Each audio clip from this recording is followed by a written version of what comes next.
ښه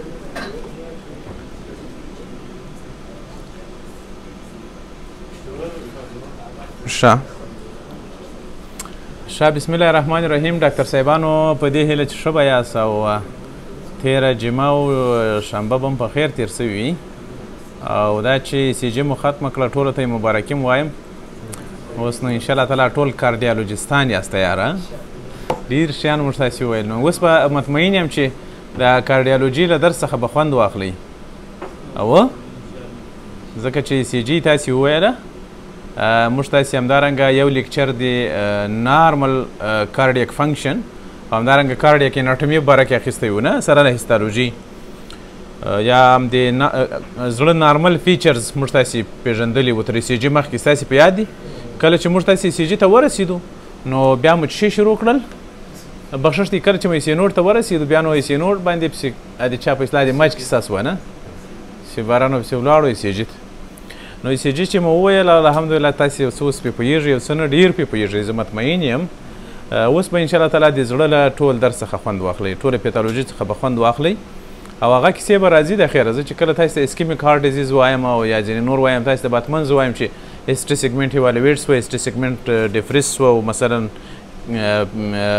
دغه مثلا پی آر انټروال کوچنی دی یو غټ دی یو دا کیسې به وي د خیره تاسې مخکې له مخکې له ورباندې پوهېږئ صحیح.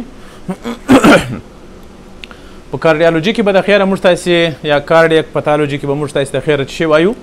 د موږ تاسې عمده ټاپکونه دي هارټ فیلر، کانجینیټل هارټ ډیزیز، اسکیمیک هارټ ډیزیز، هایپرټنسیو هارټ ډیزیز او کور پرمنال، ریماټیک فیور اینڈ ریماټیک هارټ ډیزیز، همدارنګه نن ریماټیک انډوکارډایټس والوولر ډیزیز اینڈ ډیفارمیټیز اینڈ همدارنګه مایوکارډیل ډیزیز، پیریکارډیل ډیزیز، ټیومر اف د هارټ او پیتالوجي اف کارډیوواسکولر انټرونشن. کارډیوواسکولر انټرونشن مطلب زه به تاسې ته وایم چې زړه هارټ ټرانسپلانټ څنګه کیږي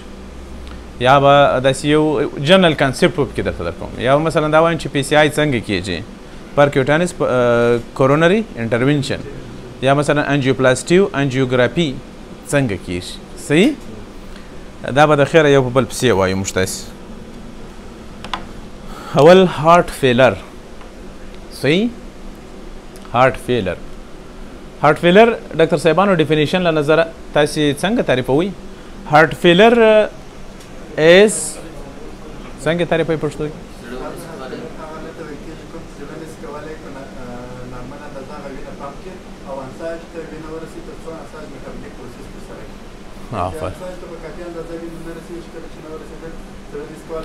ډېر په ساده توګه داسې ویلی شي د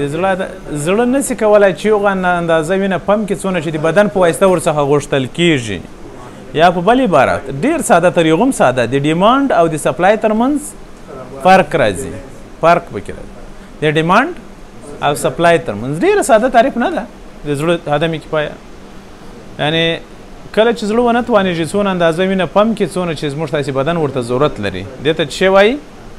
هارټ فیلر. یعنې زړه ناتوانه سو، زړه ناکامه سو په خپل فنکشن کې خلاص. صحیح ده؟ نو په دې اساس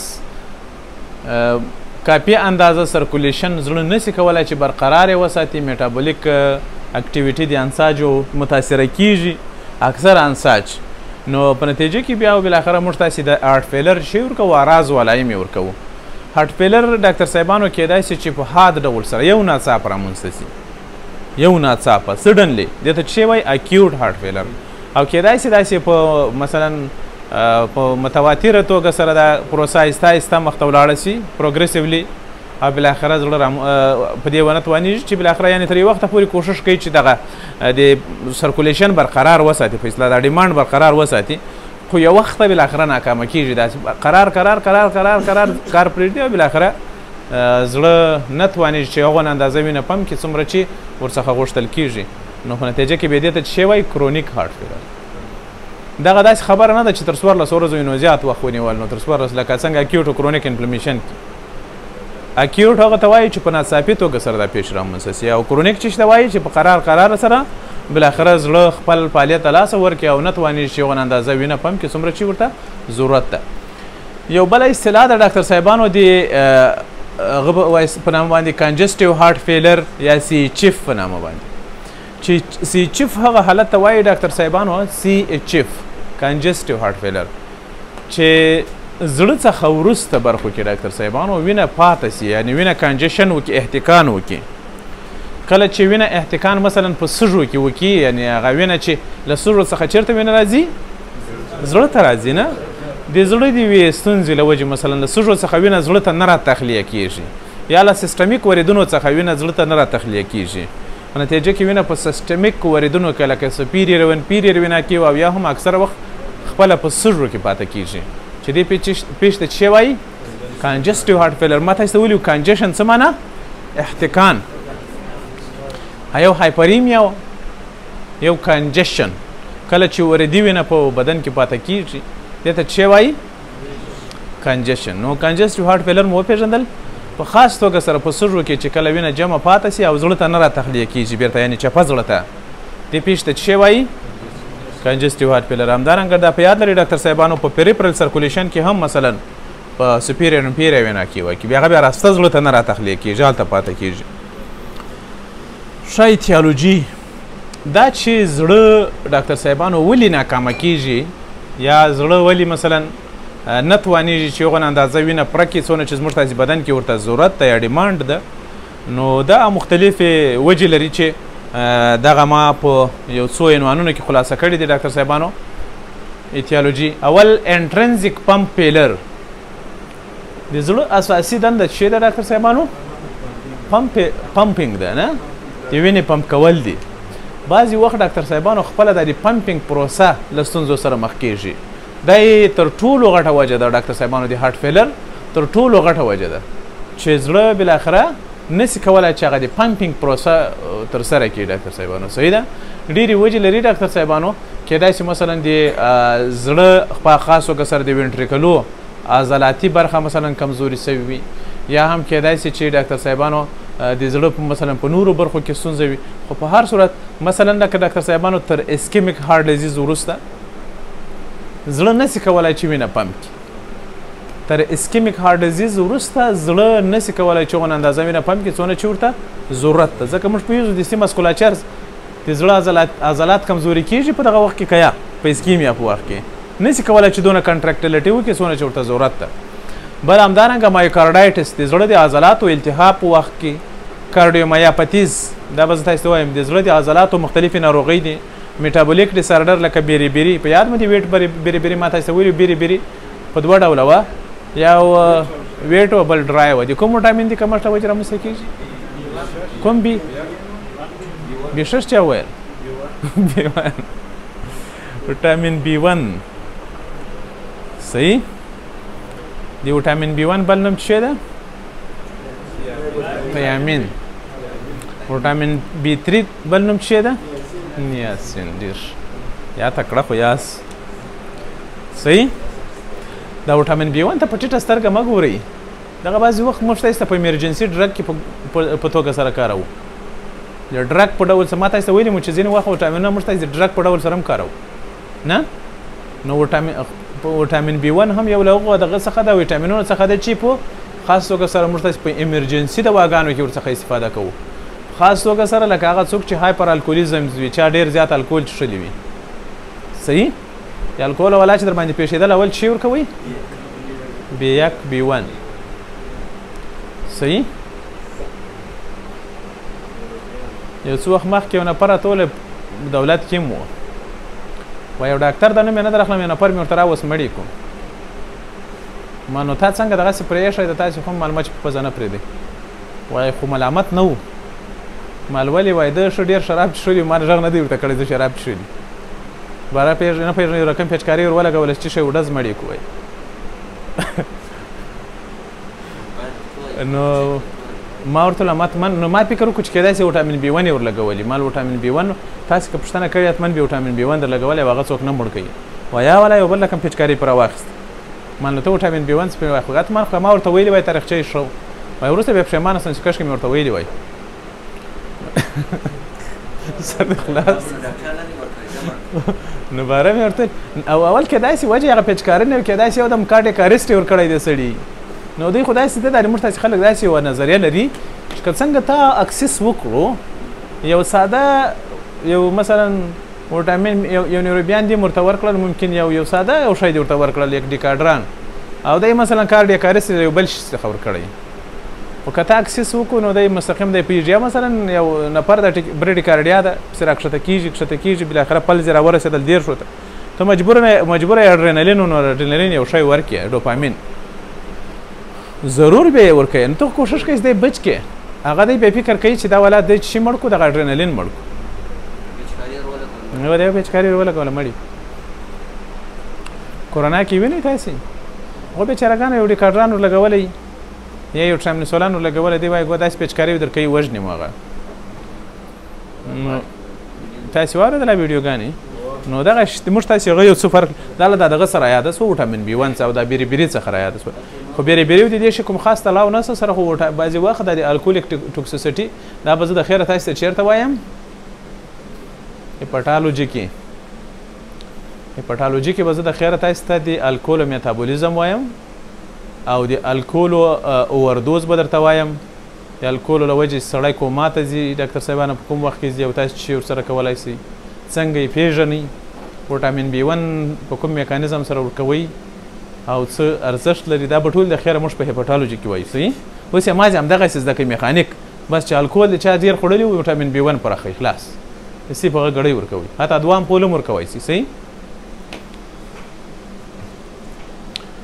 ښه بل ډاکټر صاحبانو هغه چې انټرنزیک پمپینګ پیلر رامنځته کوي هغه څه ده ډیسارډر اف د ریدمز لکه آرټریل فیبریلیشن ان پلټر اوس به څوک راولاړ شي وایي زه د آرټریل پلټر نه پېژنم او فیبریلیشن هم نه پېژنم نو زه پېژنم چې تاسې ښه پېژنئ اوس او ښه دوهم انکریزډ ورکلوډ آن د هارټ بعضې وخت په زړه باندې کار ډېر سي برډن ور باندې ډېر سي نو په هغه وخت کې مثلا چې زړه دې ته اړ کېږي چې ډېر زیات میخانیک کار وکړي په نتیجه کې زړه ستړی کېږي او زړه نسي کولی چې هغه کوم برډن چې ور باندې پروت ده هغه په صحیح توګه سره ترسره کړي نو په نتیجه کې یعنې یا په بلې بره او کوم ډیمانډ چې ده هغه دوی نسي پوره کولی د بدن په نتیجه کې زړه خپل کار پرېږدي چې دې پېښ ته هم ورته څه شی وایو هارټ فیلر ورته وایو کیدای شي چې ډاکټر صاحبانو عموما فرشر لوډ وي دا او یا هم والیم لوډ ور باندې په زړه باندې د والیم لوډ ور باندې پروت وي د حجم او یا هم د فرشر لوډ ور باندې پروت وي مثلا ډاکټر صاحبانو لکه انکریزډ فرشر لوډ لکه مثلا فرشر لوډ په کوم وخت کې اضافه کیږي ډاکټر صاحبانو سیستمیک ان پلمونري آرټریل هایپرټنشن سیستمیک او پلمونري هایپرټنشن په وخت کې ډاکټر صاحبانو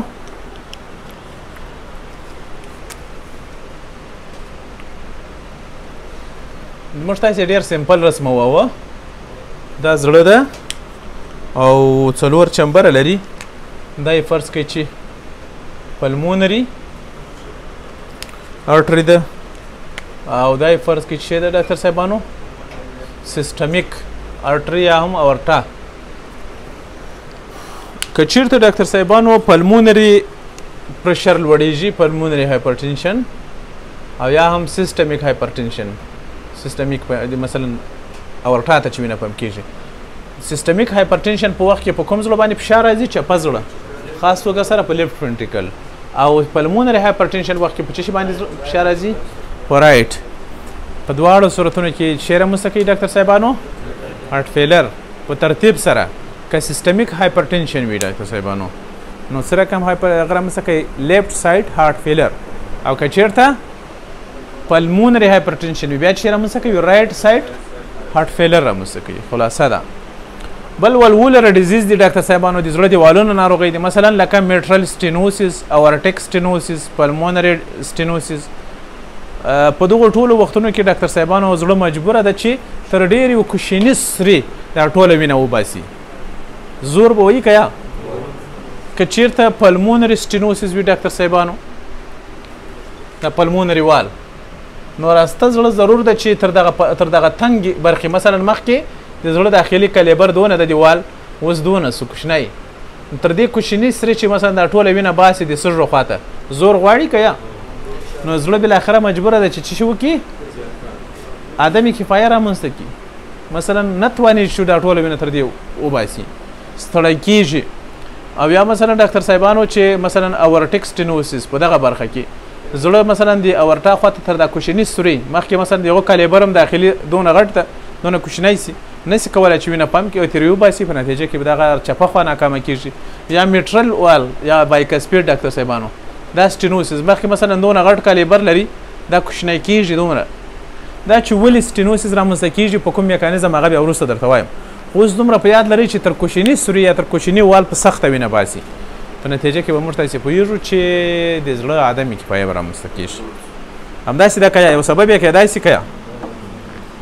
بل ډاکټر صاحبانو کرونیک لنګ ډیزیز د سږو ځینې مزمین امراض لکه مثلا امپایسیما او داسې نور په دغو ټولو ناروغیو کې اکثره د زړه مزمین امراض وي هغه که چېرته هر کم ناروغۍ وي زه بیا تاسو ته وایم چې مختلفې ناروغۍ دي په دغو ټولو کې موږ تاسې پوهېږو څه شی متاثره کېږي ډاکټر صاحبانو پلمونري وینز سره له اټریانو هغه متاثره کېږي یعنی مخکې دا معنا چې په سږو کې دی په مخ کې هېڅ کله خنډ نه و پروت ډېر په اسانه سره وینه زړه سږو ته ورپمپ کوله او له سږو څخه ډېر په اسانه بېرته چپه خواته راتله زړه چپه خواته په که چېرته په سږو کې یوه ناروغي وي نو معلومه خبره ده چې پلمونري هایپرټینشن رامنځته کېږي مخکې له مخکې په سږو کې فشار لوړ ده نو له زړه څخه کار غواړي یا زور غواړي چې په هغه لوړ فشار په مقابل کې نوره وینه ورپمپ کړي نوره وینه ورپمپ کړي بالاخره راسته زړه عدم کفایه رامنځته کېږي دغسې ده که یا او د راسته زړه په عدم کفایه په مقابل کې حتما چپه زړه عدم کفایه هم رامنځته کېږي او برعکس د چپه زړه د عدم کفایې څخه وروسته راسته زړه څوک ویلی سي چې صحیح ده دا خو معلوم حقیقت ده چې له چپه زړه څخه وروسته حتما راسته زړه عدم کفایه رامنځته کېږي ځکه چې موږ پوهېږو وینه ټوله په چش کې پاته کېږي ډاکټر صاحبانو په چپه ونټریکل کې او چپه ونټریکل کې چې وینه پاته سي بالاخره د دغه وینې برډن چېرته رسېږي چپه اټریم ته او د چپه اټریم څخه بالاخره وینه په چش کې پاته کېږي په سږو کې او بالاخره چې په سږو کې وینه ډېره سوه د سږو فشار لوړېږي پلمونري هایپرټینشن او بالاخره راسته زړه ته خبره ولاړه دا خو لرې معلومه ده خبره ده اوس څوک ویلی سي وبخښئ خو راسته زړه څخه وروسته د راسته زړه د عدم کفایې څخه وروسته چپه زړه څنګه عدم کفایې ته ځي څوک ویلی سي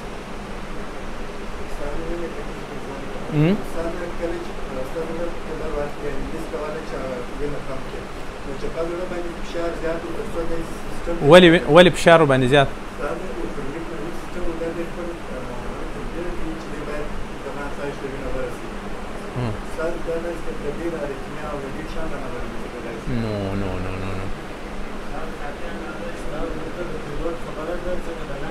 چی شي لوډ خبره ده آفرین پر لوډ ورباندې کمیږي نو چې وینه نه کمه وینه روانه ده چپه زړه ته وینه کمه روانه ده زړه خپل نارمل پمپینګ کوي وینه چې کمه وینه ورځي خو نو کمه وینه به پمپ کوي خو بیا یې ونه توانېدو چې هغه وینه پمپ کړي څونه چې ورته ضرورت ده نه بالاخره اپټر لوډ کمیږي او اپټر لوډ چې کم سو ډاکټر صاحبانو د ټولو انساجو ریپرفیوژن کمیږي یا پرفیوژن یې کمیږي بخښش دی ټول انساجو پرفیوژن چې کم سو نو خو دغه پیښه خپل عدم کفایه ده که نه ده متاثره کیږي دلته ګورئ کوم میخانیکي متاثریت نشته دلته د وینې د کمښت له وجې وینه کمه ورته راځي چپه زړه ته ځکه چې د راسته خوا څخه زړه ته کمه په سخته سره راتېري چپه خوا ته او دا برکې برعکس میخانیکي ډول سره یې متاثره کوي چپه زړه راسته زړه صحیح ستاسې سر خلاص شو زما په خبرو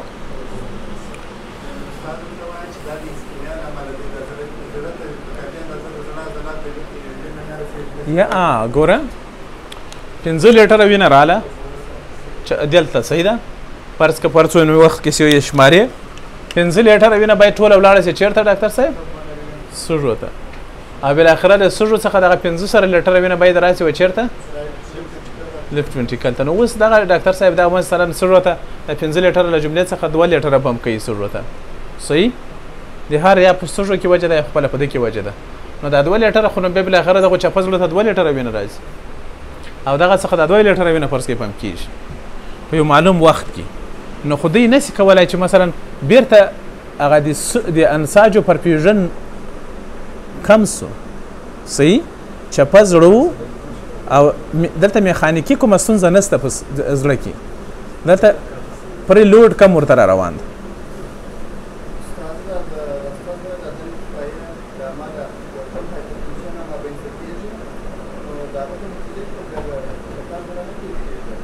څه شی نه کېږي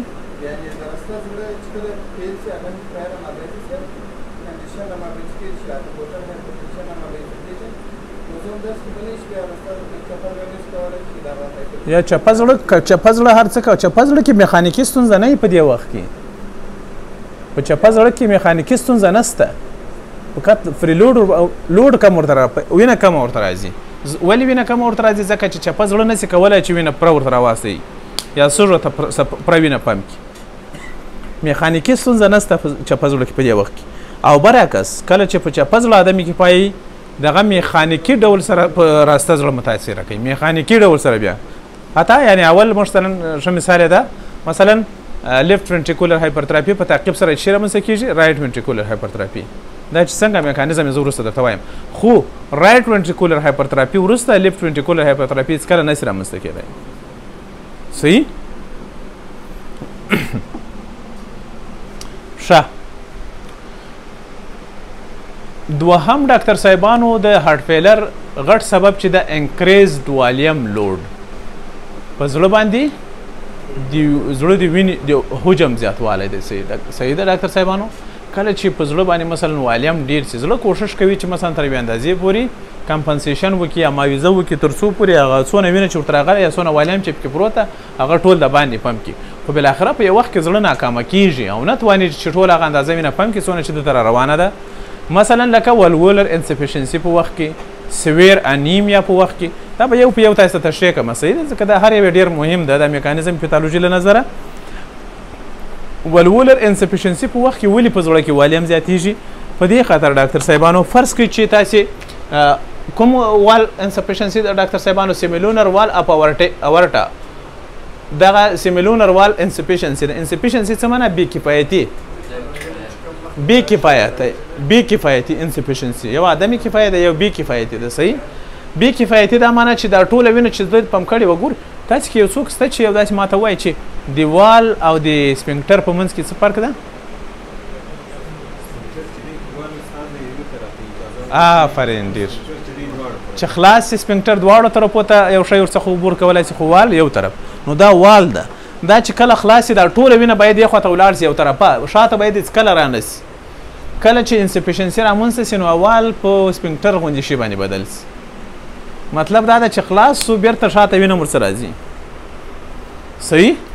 دا خراب سلنډه ده دا دروازه ده ډاکټر صاحبانو دا چې خلاص مثلا خپل چوکاټ ته راسي هېڅ شته حتی شاوخوا یو خوا هم نه معلومېږي فرض کړئ د باندې باد دلته نه راځي خو که چېرته دا نیمه یې رابندېږي نیمه یې خلاصه پاته وي سره بند یم کې نیمه یې باد به دلته ګرځي همداسې دا دوړې ورشی راځي ورڅخه چې دا صحیح نه رابندېږي دروازه نه وال انسفیشنسي څه معنی لکه دروازه چې صحیح نه رابندېږي همداسې ده که یا بیا دوړې ورشی ورڅخه راځي باد نو دا همداسې ده ډاکټر صاحبانو چې نیمه یې خلاص پاتې سي نو هغه وینه بیرته راځي نو تاسې فرض کړئ چې زړه مثلا 100% وینه یې پمپ کړې وه 100% 80% ولاړه 60% یې بیرته راله او 100% وینه بیرته له دې خوا پسې ورته را روانه ده نه 100 ملي لیټره وینه تاسې بیخي 100 ملي لیټره پمپ په نظر کې ونیسئ 100 ملي لیټره وینه یې پمپ کړه هغه 80 ولاړه 60 یې بیرته راله او 100 مثلا دته نوره ورته راله نو دا څه وسوه یو سلو 100 سو بیا له دې څخه پمپ کړه مثلا بیا مثلا 80% بیا 100 کې پاته سوه او بیا 100 دلته بیا راله نو دغه څه وسوه یو سلو 40 ملي لیټره وار په وار باندې د وینې حجم پکې زیاتېږي دا چې زیات سو تاسې خپله فکر وکړئ په نتیجه کې ډاکټر صاحبانو په دا میډشل وال باندې فشار راځي په پایله کې مثلا له دې څخه دا ټوله دلته مخکې له مخکې ډېره وینه پرته ده نو دا ټوله وینه نه ورته راځي 100 پر ځای باندې 80% ورته راځي 100 دلته پاته سوه بل وار بیا مثلا 40 ملي لیټره نو په نتیجه کې موږ پوهېږو له سږو څخه بیا په سخته سره دلته وینه راځي ځکه چې مخکې له مخکې په لیپر ټریم کې وینه پرته ده همداسې ده که یا بالاخره موږ پوهېږو چې لیفټ ساید پلمونري وین ټول پړسېږي او هلته کنجیشن پکې رامنځته کېږي سی چیف صحیح په تعقیب سره موږ تاسې پوهېږو چې کله په پلمونري وین کې فشار لوړېږي نو په پلمونري اټري کې هم فشار ورسره لوړېږي ځکه چې د پلمونري د راسته زړه خوا څخه چپه خوا ته په سخته سره وینه ورځي نه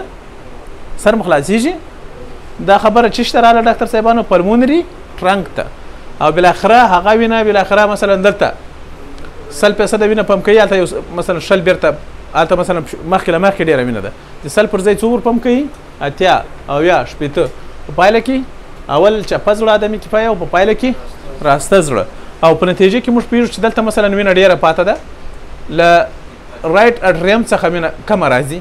نیمه یې هلته پاته کېږي، چې هلته پاته کېږي په سپیریر وینا کیوه کې وینه ډېره پاته کېږي، پایله کې انپیریر وینا کیوه کې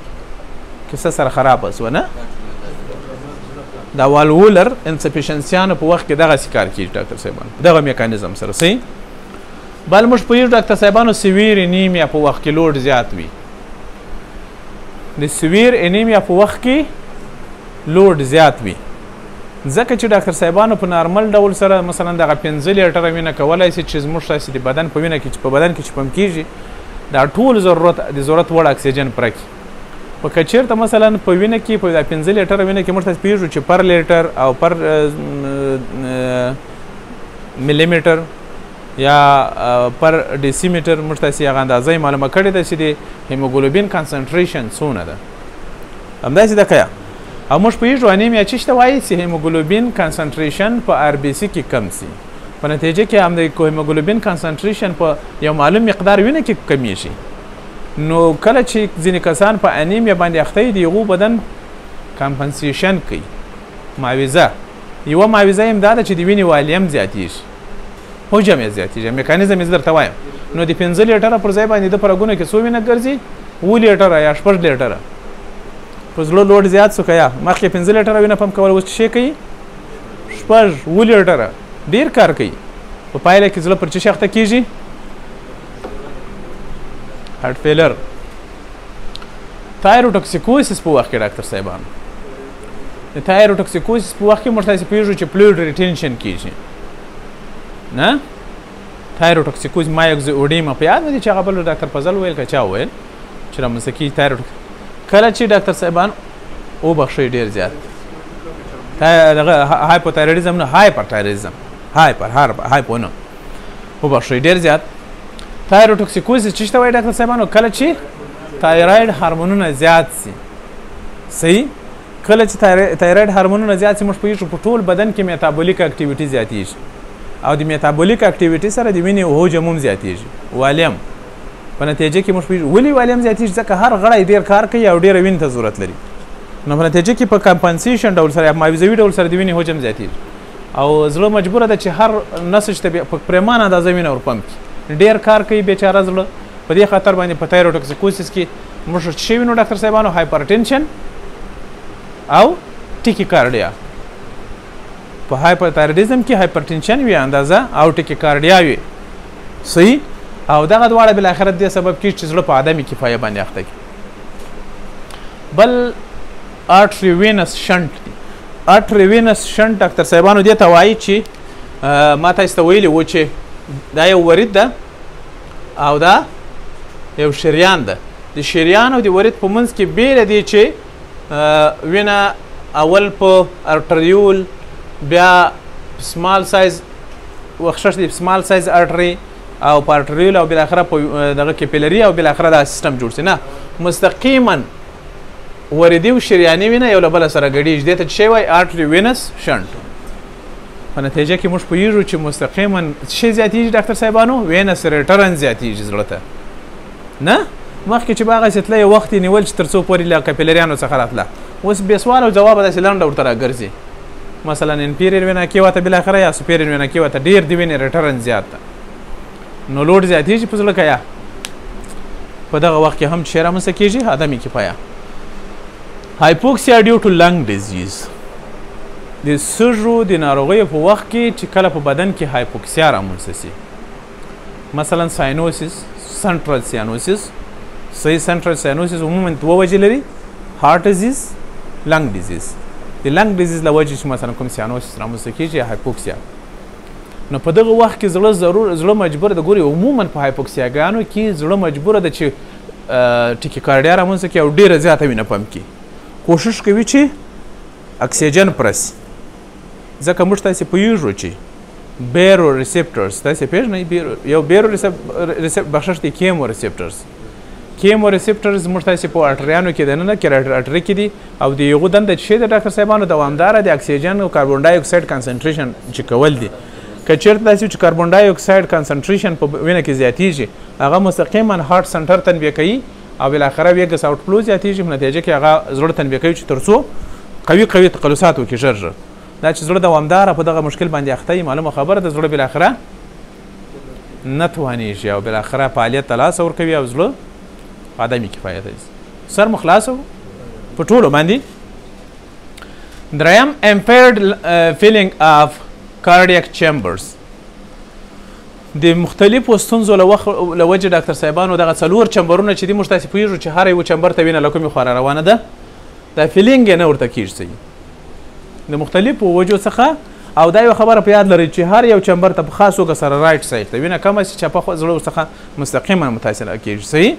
مختلفې داسې ستونزې ډاکټر صاحبانو او په دغه وخت کې اکثره وخت ډاکټر صاحبانو ستونزه په زړه کې دننه نه او له زړه څخه د باندې دا د فیلینګ زړه چې صحیح فیلینګ نشي کولی. مثلا ډاکټر صاحبانو تر ټولو غټه وجه چې ده کارډیک ټیمپونیډ. کارډیک ټیمپونیډ دې ته وایي چې کله په پیریکارډیم کې پریشر زیات سي ډاکټر صاحبانو کله چې په پیریکارډیم کې د زړه چاپیره پرده کې پریشر زیات سي نو زړه کله کولی شي چې ایکسپنشن وکړي صحیح نشي پراخه کېدی نه له پاسه لکه ټینګ چې وتړې داسې ټینګ یا په غیږ کې نیولی وي نشي کولی چې تخلص وکړي دې ته کارډیک ټیمپونیډ وایي. مختلفې وجې لري دا ټیمپونیډ خپله. نو کله چې د زړه ډاکټر صاحبانو مثلا د باندې لخوا فشار باندې پروت وي زړه ته کله یوه اندازه وینه ورځي څونه چې ورته ضرور ده همداسې ده که یا ښه مثال یې ده ټیمپونیډ په وخت کې ډاکټر صاحبانو لکه مثلا هیمو پیریکارډیم کله چې په پیریکارډیم کې وینه زیاته سي یا بخښش دی وینه راجمع سي او هایدرو پیریکارډیم کله چې په پیریکارډیم کې مایع راجمع سي زړه چاپیره. کنسټرکټیو پیریکارډایټس دا د پیریکارډیم یوه ناروغي ده ډاکټر صاحبانو انتاني و غیر انتاني خاص توګه سره اوټامین ډېر زیات وي. په دغه وخت کې ډاکټر صاحبانو د زړه چاپیره اول شی رامنځته کېږي انفلمیشن او په تعقیب سره فایبروسس چې فایبروس رامنځته سي په نتیجه کې لکه زړه چې ټینګ شاوخوا وتړي نو نشي کولی چې زړه صحیح ایکسپنشن وکړي پراخ سي. تاسې په دې وتوانېداست چې د زړه د عدم کفایه ځینې اسباب وپېژنئ په ترتیب سره میکانیزم باندې هم ستاسې سر خلاص و انشاءالله. ته د زړه عدم کفایت ته په ټیټ نظر مه ګورئ ډاکټر صاحبانو تاسې بعضې وخت کولی شئ چې په یو ډیورټیک سره د ځینې انسانانو ژوند وژغورئ صحیح او دا تر ټولو اسانه تشخیص کېدونکې ستونزه ده او عموما تاسې کولی شئ چې مثلا په دې باندې ډېر کامیابه ډاکټر هم اوسیږي ځکه چې په صحیح توګه سره یو هارټ فیلر مریض تداوي کې هغه بیا د ستا څخه ډېر متاثره کېږي چې یاره ولا دا ډېر تکړه ډاکټر ده صحیح یو مریض او یو مریض چې صحیح تداوي کې ټول بیا هېڅ مریض نه در څخه مس کېږي دا په یاد لرئ هارټ فیلر صحیح. ښه ټایپ اف هارټ فیلر د زړه د عدم کفایې ډولونه ډاکټر صاحبانو ما خو دا خبره تاسو ته مخکې لا وکړه چې هارټ فیلر کېدای شي په اکیوټ ډول سره په ناڅاپي توګه سره رامنځته شي د زړه عدم کفایه او یا په متواتره توګه سره مثلا دغه پیښه رامنځته شي یعنې ډېر وخت په بر کې ونیسي چې دې ته موږ کرونیک هارټ فیلر ویل صحیح ده. د دې ترڅنګ ډاکټر صاحبانو رایټ سایډ هارټ فیلر لیفټ سایډ هارټ فیلر دغه ډولونه لري. همدارنګه فارورډ هارټ فیلر اینډ بیکورډ هارټ فیلر دغه ډولونه دا بیا بل ډول د ډاکټر صاحب بل قسم طبقه بندي ده صحیح. اول اکیوټ ان کرونیک هارټ فیلر ډاکټر صاحبانو د اسبابو په اساس یا د وخت په نظر کې نیولو سره ما تاسو ته مخکې وویل چې په ناڅاپي توګه سره چې کله د زړه عدم کفایه رامنځته کېږي دې ته موږ څه شی وایو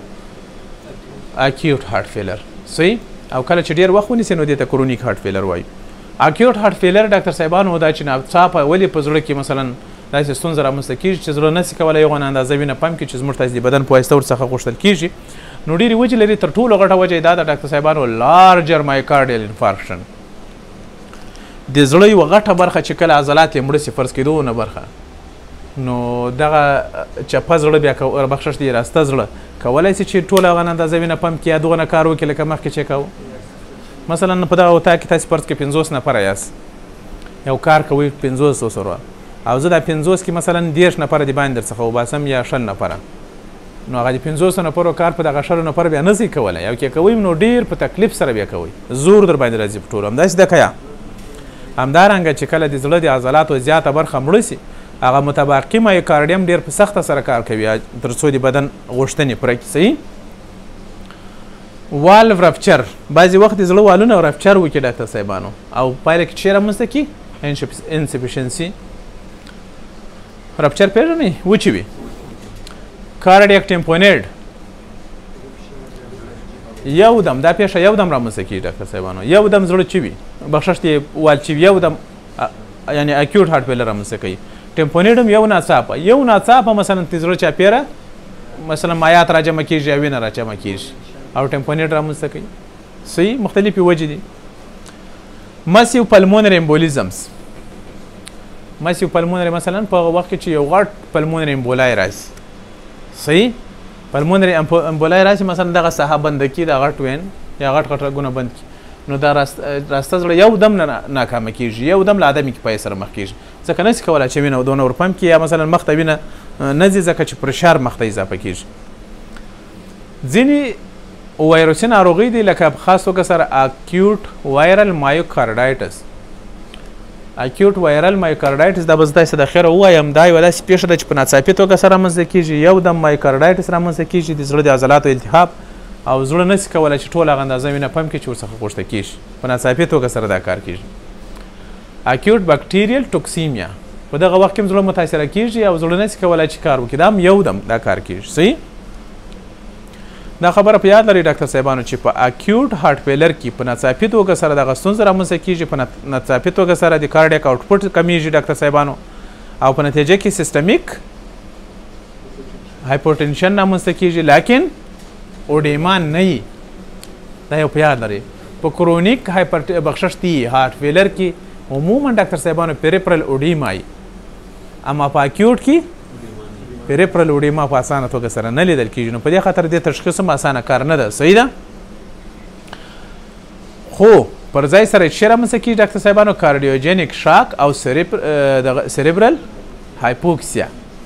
ولې ځکه چې له زړه څخه مستقیما پرفیوژن کمیږي هر غړي ته چې کومه وینه رسیږي په نتیجه کې د یوه غړي ستونزې رامنځته کېږي نو که برین ته وینه کمه ولاړه سي په نتیجه کې برین په څه شي باندې اخته کېږي ډاکټر صاحبانو په شاک دغه شاک ته موږ څه شی وایو ډاکټر صاحبانو چې وجه یې زړه کې وي کارډیوجینیک شاک مو په یاده ما شاک ډېر ډولونه تاسو ته ویلي وو ټوکسیمیا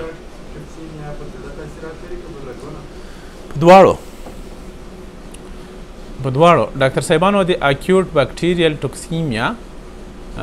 ډېر زیات تاثیرات چې لري هغه پر څه لري په رګونو خپله په زړه کې هم شی رامنځته کوي ډاکټر صاحبانو انډوکارډایټس والولایټس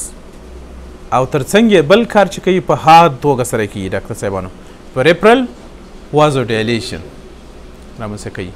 پریپرل وازو ډایلیشن نو په نتیجه کې موږ پوهېږو چې شی کمیږي وینس ریټرن کمیږي زړه ته کمه وینه راځي او هایپوټنشن او بالاخره دا ستونزه کرونیک هارټ فیلر ډاکټر صاحبانو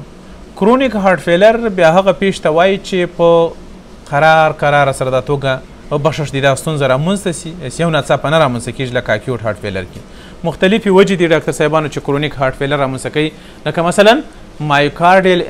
اسکیمیا په خاص توګه سره د اتیروسکلیروسس له وجې مثلا چې په کورونري ارټري کې رامنځته سوي وي دغسې ډاکټر صاحبانو چې تاسې فرض کړئ چې دغه یو کورونري ارټري دلته راغځېدلی ده او دلته چې شیپ کې جوړیږي اتیروما آهسته آهسته چې څونه د اتیروما پرمختګ کوي همدومره دغه برخه متاثره کیږي په نتیجه کې موږ پوهیږو چې اکثره برخه د زړه د عضلاتو چې دا اول کې شي وي اول کې خو انفارکشن نه وي اسکیمیا له وجې هایپوکسیا سره مخ سي او کله چې هایپوکسیا سره مخ سي هغه کله کار کوی سي نو هغه برخه مایوکارډیم صحیح پمپینګ نشي کولی او قرار چې رامنځته سي هارټ فیلر یو دوهم ملټي والوولر هارټ ډیزیز د زړه اکثره والونه چې مثلا فرض کړئ په عین وخت کې میټرال وال او همدارنګه اورټیک وال ټرایکاسپیډ بایکاسپیډ دواړه یا هم پلمونري او ټرایکاسپیډ ډېر والونه چې پیښ یا ممکن ټول په یو وخت کې پیښ شي سیسټمیک آرټریل هایپر ټنشن مثلا هر وجه چې کله چې مثلا په اورټا کې پرشر زیات مستقیما دا په زړه باندې تاثیرات دا زړه مثلا قرار شي کوي ډاکټر صاحبانو هایپرتراپي کوي او ډایلیټیشن کوي په نتیجه کې شي رامنځته کېږي هارټ فیلر سره کوم هارټ فیلر کرونیک هارټ فیلر کرونیک لنګ ډیزیز ډاکټر صاحبانو چې په خاص توګه سره هایپوکسیا بخشش د هایپوکسیا رامنځته کوي او پلمونري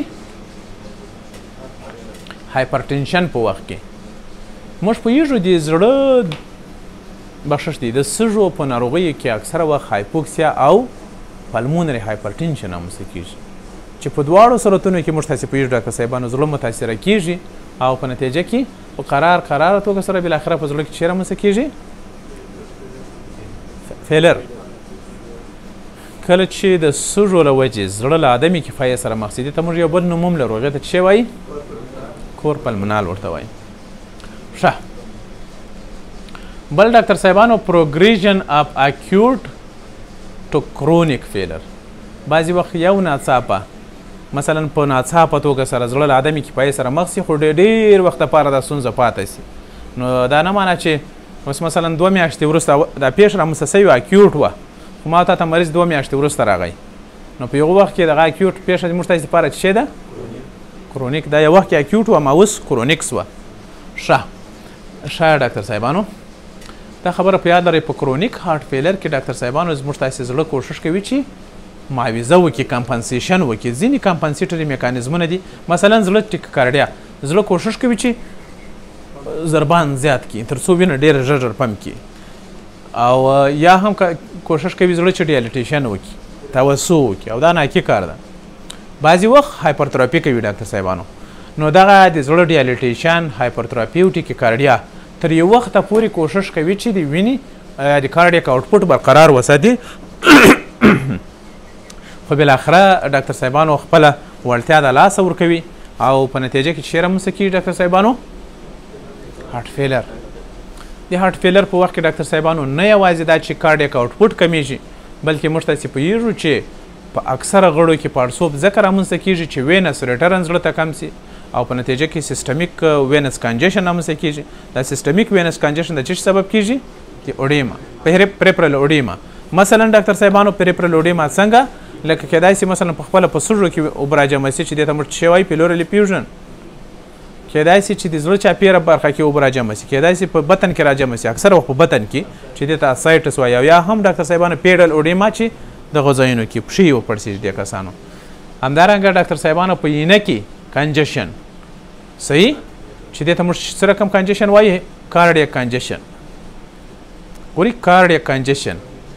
نوم یې داسې ده لکه د زړه کنجشن خو اصلي دا پیښه چېش ته راجع کېږي اینې ته ځکه چې وجه یې په زړه کې دا ولې سترګک وایي دا ګروپان بند کړي که زحمت نه کېږي که ویډیو ډېره نه متاثره کېږي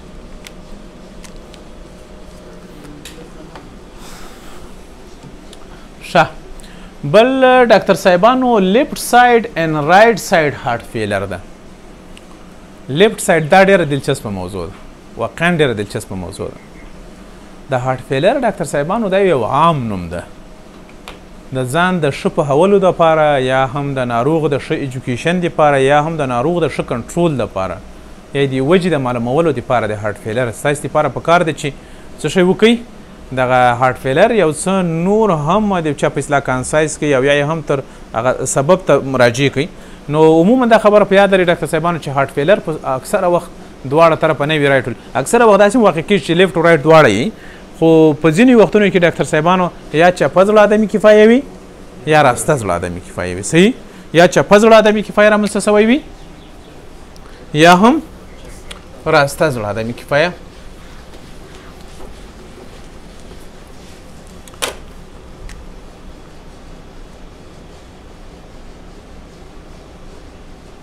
نو که چیرته داسې وي ډاکټر صاحبانو آدمي کفایه په چپه طرف کې وي دې ته څه وایي لیفټ ساید هارټ فیلر او که په راسته طرف کې وي دې ته څه وایي رایټ ساید هارټ فیلر صحیح لیفټ ساید هارټ فیلر ډاکټر صاحبانو لیفټ ساید هارټ فیلر په هغه وخت کې رامنځته کېږي ډاکټر صاحبانو کله چې سټرس په چپه طرف باندې زیات وي په خاص چپه زړه باندې سټرس یا پرشر زیات سي مثلا ډاکټر صاحبانو سیسټمیک هایپرټنشن په وخت کې میټرل یا هم اورټیک والف ډیزیز په وخت کې اسکیمیک هارټ ډیزیز په وخت کې مایکارډیل ډیزیز مثلا لکه په خاص توګه سره کارډیومایاپاتي او یا هم مایکارډایټس په وخت کې ریسټریکټیو پیریکارډایټس په وخت کې په دغو ټولو وختونو کې ډاکټر صاحبانو ضرور نه ده چې دا هر یو تشریح کوم ځکه دا ما تاسو ته وویل په دغو ټولو وختونو کې په زړه باندې څه راځي؟ په چپه زړه باندې پرشر راځي. ځکه زړه چپه زړه مجبوره ده چې مثلا د یو غټ پرشر په مقابل کې وینه پمپ کړي. صحیح. او یا هم د زړه عضلات کمزوري دي ډاکټر صاحبانو، هغه کوم پرشر چې مثلا 160 وي نارمل، هغه لا په د زیاتېږي. په دغو ټولو وختونو کې بالاخره څه رامنځته کېږي؟ چپه زړه عدم کفایه رامنځته کېږي. صحیح ده. د چپه زړه عدم کفایه کلینیکي لوحه ډاکټر صاحبانو ډېره جوته او ډېره اسانه ده. صحیح ده. په دغه وخت کې عموما 2 ستونزې رامنځته کېږي. تاسې ښه فکر لاجیکل یا هم کانسپټچول په یوه شي باندې چې ستاسې کانسپټ کلیر وي، ستاسې اعصاب ورباندې په اصطلاح بخښش دی، ستاسې سر ورباندې خلاص سي، بیا هېڅکله له ستونزې سره نه مخ کېږي. نو تاسې خپله فکر وکړئ، د یوې دقیقې دپاره خپل زړه ته فکر وکړئ چې که چېرته ستاسې په چپه زړه کې ستونزه وي او نه توانېږي چې ټوله وینه پمپ کړي، نو 2 ستونزې به وي ډاکټر صاحبانو. یوه ستونزه فارورډ ده، بله بیکورډ ده. فارورډ کارډیک آوټپوټ کمیږي. کارډیک آوټپوټ چې کم سو، معلومه خبره ده چې ټول غړي متاثره کېږي، د سږو بخښش دی، د پښتورګو په شمول ډاکټر صاحبانو برین او مختلف حیاتي غړي متاثره کېږي که یا هایپرفیوژن. نو معلومه خبره ده چې برین ته د کمه وینه رسېږي، نو بالاخره دا کسان څه شی د اعصابو ځینې اعراض به تاسې ته شکایت کوي ډاکټر صاحبانو، د سردردي او د ګنګسیت، د کنفیوژن، حتی داسې پیښې لکه ساینکپي، دا به تاسې ته شکایت کوي. نه حتی شاک، کارډیوجنیک شاک. صحیح. حتی کېدای شي که مثلا پښتورګو ته کمه اندازه وینه ولاړه شي، تر ډېره وخته پورې کولمو ته وینه کمه ورسېږي، حتی تر هغه اندازې پورې اول اسکیمیا او بالاخره انفارکشن لا په خطر کې ده. صحیح. همداسې ده که یا دغه ستونزې رامنځته کېږي. بیکورډ به څه شی وي ډاکټر صاحبانو؟ کله چې مثلا دا چپه زړه نه توانېږي چې ټوله اندازه وینه پمپ کړي، یوازې څو فیصده وینه پمپ کوي؟ فرض کوي 50%. نو دا 50% وینه خو بالاخره دلې په زړه کې پاته کېږي او بالاخره هغه وینه په چیش کې پاته کېږي؟ په سږو کې. او څه رامنځته کوي؟ کنجشن، لنګ کنجشن. نو اراز بیا څنګه وي ستاسې په نظر سره؟ دا خلک به څه وي؟ کنفیوژن به لري ډاکټر صاحبانو، ډیزینس به لري، حتی شاک کې به وي دا کسان د لیفټ ساید. نو دا په دا سیویریټي پورې اړه لري چې څونه شدت لري. صحیح. څو فیصده کار کوي. او بیکورډ به څه وي ډاکټر صاحبانو؟ په سږو کې کنجشن. او دا کنجشن به بالاخره دې سبب کېږي چې رامنځته کړي ډاکټر صاحبانو؟ پلمونري اوډیما رامنځته کولی شي ډاکټر صاحبانو. او نو د پلمونري اوډیما داسې به معمولا دا کار به څه کوي ډاکټر صاحبانو؟ اکثره وخت چست کم اندازه پین، بریتلسنس، صحیح، سایلنټي به احساسوي، ارتوپنیا، دا چې خلک چې پراته وي یو دم له خوب راکښېني بس ولاړ شي کړکۍ خلاصې کړي، ځکه چې د پروتې په وخت کې معمولا وینه اکثره په سږو کې پاته کېږي دې کسانو. صحیح ده. په اپرایټ پوزیشن کې بیا د یو څه وسایي، حتی بیده کېدای نه شي له بیرې دا کسان. صحیح. نو په نتیجه کې به دا کسان چې وي ممکن کم اندازه ټوخ ورسره ولري، سایلنډي به ولري، او حتی په د بلغم به لري کم اندازه، او د بلغم کې کېدای شي وینه ورسره راشي. دا چې ولې هغه میکانیزم ما تاسو ته پتالوژي کې ویلی پلمونري اوډیما په وخت کې. صحیح سو. چیسټ اکسرې چې ورته وکړې ډېر روښانه پلمونري اوډیما ډېر اسانه روښانه پکې لیدل کېږي. ضرور نه ده چې پلمونري اوډیما وي، کنجشن حتمن وي، او دا کنجشن په اکسرې کې یو رقم خاص لاینونه غوندې معلومیږي، داسې چې کیرلی لاین ورته وایي. صحیح. خیر هغه به تاسې په راډیولوژي کې ووایاست. صحیح. سی جي خو مو زده کړه، اوس هغه ته نه چې په راډیولوژي باندې شروع را باندې وکړي چې اوس نو اکسرې شروع. صحیح. ښه. په اعراضو باندې پوه شوئ ډاکټر صاحبانو کلینیکي لوحه باندې؟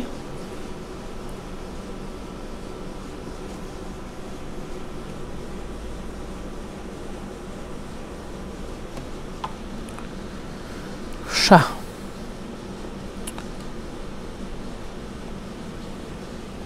دغه د سړی خوله یې وازه ناسته ده که پاته ده، او عموما دا سړی داسې ناست ده، ماشاءالله ښه پنډ هم ده، په چوکۍ باندې دغه سرچپه ناسته، لاسونه یې دلې ایښي دي، ځکه په دغه پوزیشن کې دی ډېره ښه ساه اخلي. صحیح ده. دا نیمه شپه ده، دی بیدې کېدای نه شي له دغه څخه، ځکه چې دی څه لري ډاکټر صاحبانو؟ ډسنیا لري، اورتوپنیا لري، پراکسیزمل نکچورنل ډسپنیا لري، کف لري، بلډ په سپوټم کې لري، سیانوسیس لري، او داسې نور. دا خبرې ما تاسو ته ټول وکړې مخکې له مخکې، په یاد مې دي؟ نو اوس تاسې ټول پوهېږئ چې لیفټ سایډ هارټ فیلر اعراض څنګه دي؟ بیکورډ او فارورډ. بیکورډ مثلا اول فارورډ ډاکټر صاحبانو برین ته چې کله دا خلک کنفیوژن وي هیډیک لري مثلا حتی کوما لري عضلات ته چې وینه کم سي کمزوري وي مدلاس نه کیږي پټیک لري پښتورګه ته چې کله وینه کمه پم سي نو بالاخره ادرار کمیږي د دوه خلکو مثلا اولیګویوریا او دغه شیان لري ورسره صحیح ده او چې هایپرټنشن خو طبعا ورسره رامنځته کیږي ځکه چې کارډیک آوټپوټ کم ده. بل بیکورډ کې وي ډاکټر صاحبانو مثلا د دې کسانو سالنډي کیږي او ارتوپنیا لري. ارتوپنیا داسې په پروتو سره دغه کوي ډاکټر صاحبانو سالنډي لري او پنیاسو سره بیا یو څه سم وي صحیح.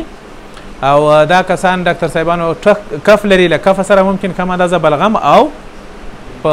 بلغم یې لکه په وینه چې لړلي بلغم وي دغسې سر مخلاصو. او تشخیص یې ډاکټر صاحبانو موږ ته چې په اکسرې کې ماته چې هغه شیان معلومیږي او په بلډ بي پي چې وګورې بلډ بي پي چې وګورې ډاکټر صاحبانو بي پي به یې ډاون وي که به های وي هایپوټنشن وي ډاکټر صاحبانو هایپوټنشن وي. او معمولا ډاکټر صاحبانو د اکثره وخت اډیماګانې هم ورسره لري خو ډېر کم اوقاتو کې په یو صورت کې چې له لیفټ سایډ څخه وروسته رایټ سایډ هم متاثره سوی او اکثره وخت متاثره کیږي. ګورئ له لیفټ سایډ هارت فیلر څخه وروسته رایټ سایډ هارت فیلر اکثره وخت متاثره کیږي صحیح. څونه چې دا پیښه کرونیک کیږي همدومره راسته طرفې هم متاثره کیږي. رایټ سایډ هارت فیلر ډاکټر صاحبانو رایټ سایډ هارت فیلر بیا هغه ته وایي چې ستونزه په کوم ځای کې وي ډاکټر صاحبانو راسته طرف کې وي.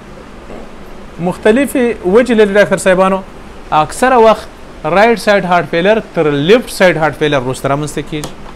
میکانیزم به ضرور نه ځکه ما تاسو ته ویلي و چې لیفټ سایډ هارت فیلر کې اکثره وینه پر چشم کې پاتې کیږي ډاکټر صاحبانو په سږو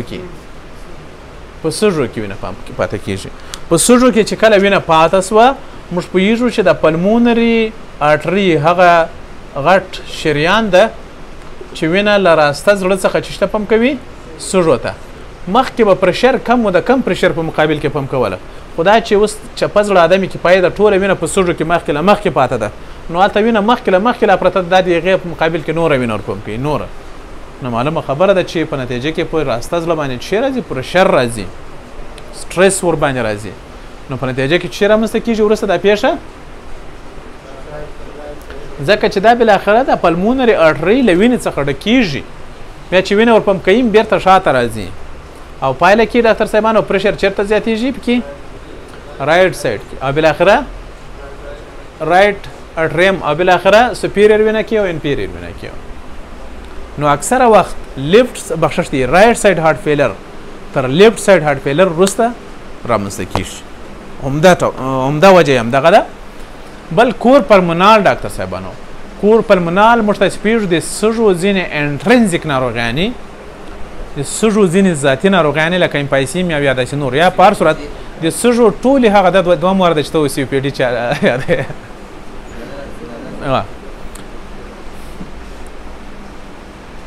و که اوس درته هم چې و هم صحیح وایم که وایم چې یا هم صحیح وایم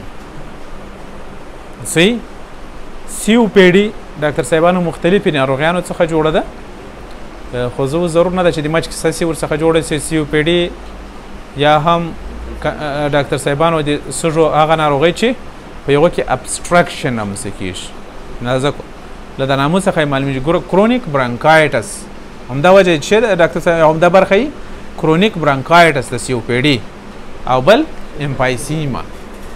امپایسیما برخه یې ډاکټر صاحب زړه متاثره کوي خو د برانکایټس برخه یې نه متاثره کوي او اکثره وخت COPD تر کرونیک برانکایټس وروسته رامنځته کېږي. نو که درته وایم چې اکثره وخت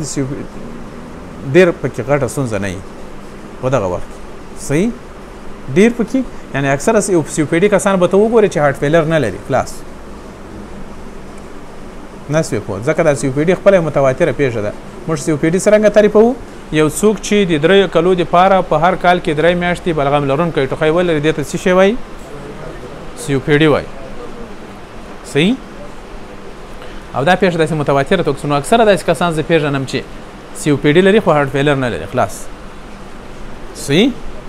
په تجربوي ډول سره درته وایم. خو امپایسیما برخه کوي راواخې او پر مخ ولاړه سي حتمن چې رامنځته کوي ډاکټر صاحب رایټ سایډ هارت فیلر بیا رامنځته کوي خو کرونیک برانکایټس یې بیا لاس نه پکې لري صحیح. د سږو داسې ناروغیانې لنډه ده چې پلمونري وسکولر سیسټم متاثره کوي هغه به حتما چې رامنځته کوي رایټ سایډ هارټ فیلر. خلاصه ده خبرې مه کوئ، دا شاته بیا بل لیکچر چا شروع کړی. پلمونري یا ټرایکاسپیډ وال ستونزه، دغه پلمونري والو د ډاکټر صاحبانو په دې کې او دلته ټرایکاسپیډ. صحیح د دغو ناروغیانې پلمونري هایپرټنشن سیکنډري ټو پلمونري ترومبو امبولیزم. مثلا ترومبو امبولای راغی، تاسو ته هغه میکانیزم ترومبو امبولای ویلی وو او په نتیجه کې په سږو کې پخړ سو، په پایله کې چیرې رامنځته کېږي پلمونري هایپرټنشن چې پرشر تر 25 ملي متره تقریبا په دغه وخت کې زیات وي اف مرکري.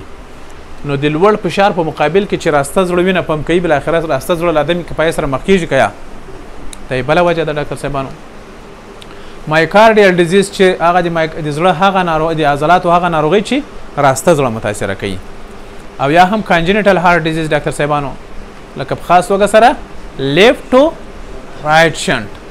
په دغه ټولو وختونو کې ډاکټر صاحبانو راسته زړه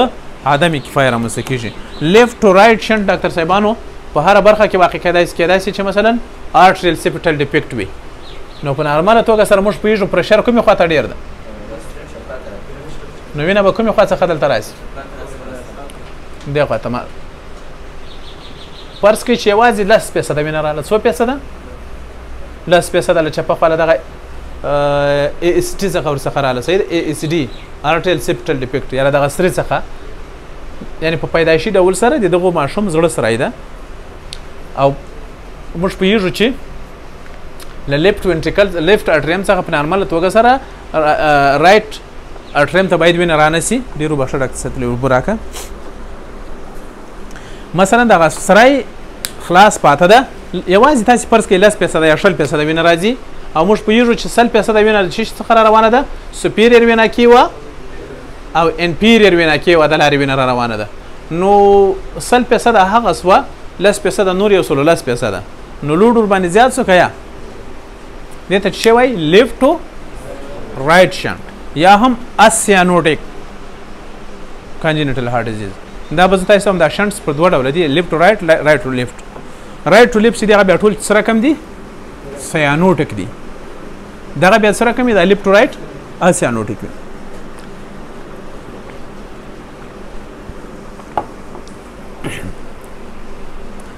هر صورت ډاکټر صاحبانو رایټ سایډ هارت فیلر چې کله رامنځته سي د کلینیک له نظره به موږ تاسې پر چی سره پیژنو ډاکټر صاحبانو؟ رایټ سایډ هارت فیلر به ډاکټر صاحبانو پر چی سره پیژنو؟ سیسټمیک وینس کنجشن. خلاصه ده، خلاص سیسټمیک وینس کنجشن. سپیریر وینا کیوا کې چې کله پرشر لوړیږي، په پایله کې دغه جیګولر وین د راسته خوا پړسیږي، داسې ښه راپړسېدلی وي، حتی له زړه هر ضربان سره پورته غورځي. نو جیګولر وین ډسټنشن یو راسته زړه آدمي کفایت نشي درته ښیم، یا راز ولایم درته ښیم. بل انفیریر وینا کیوا کې، انفیریر وینا کیوا ته تر ټولو زیاته تخلیه د چی کېږي ډاکټر صاحبانو؟ پورټل وین، د هیپاټیک وین په واسطه باندې نه. نو دا چې هیپاټیک وین نه ورته تخلیه کېږي، ټوله وینه په چش کې پاته کېږي په اینه کې، نو د دغو کسانو اینه غټه سي چې دې ته څه وایي؟ کارډیک کنجشن. اینه یې څه رقمي؟ هیپاټومیګلي یې ورکړي. سر مو خلاص سو، هر شی په میکانیزم سره زده کوئ، ګورئ په میکانیزم. او دا چې نه خپله وسله وینې څخه ډکه ده، د پورټل وین د لارې نوره وینه ورته راځي نه راځي. په نتیجه کې چې رامنځته کېږي ډاکټر صاحب؟ پورټل هایپرټنشن. او پورټل هایپرټنشن چې رامنځته سو، سپلین ورته را تخلیه کېږي؟ بیا نه را تخلیه کېږي، وینه په چش کې پاته کېږي سپلین، سپلینومیګلي. نو زه درته ویلی سم چې په راسته زړه آدمي کفایه کې هیپاټو سپلینومیګلي که چېرته دغه میکانیزم زموږ تاسې نه زده او دغسې میخانیک یې زده کړو، وګورئ په رایټ سایډ هارت فیلر کې هیپاټو سپلینومیګلي جیګولر ډسټنشن دا ثبات راسه هېرېږي. په دې خاطر دا میکانیزم یې په یاد لرئ.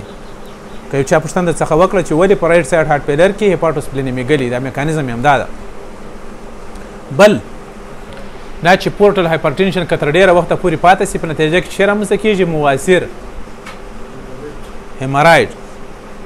صحیح؟ ولې؟ ځکه چې موږ پوهېږو چې په انس برخه کې کولیټرل جوړېږي ډاکټر صاحبانو. داسې کولیټرل اکثره په دې کې جوړیږي چې د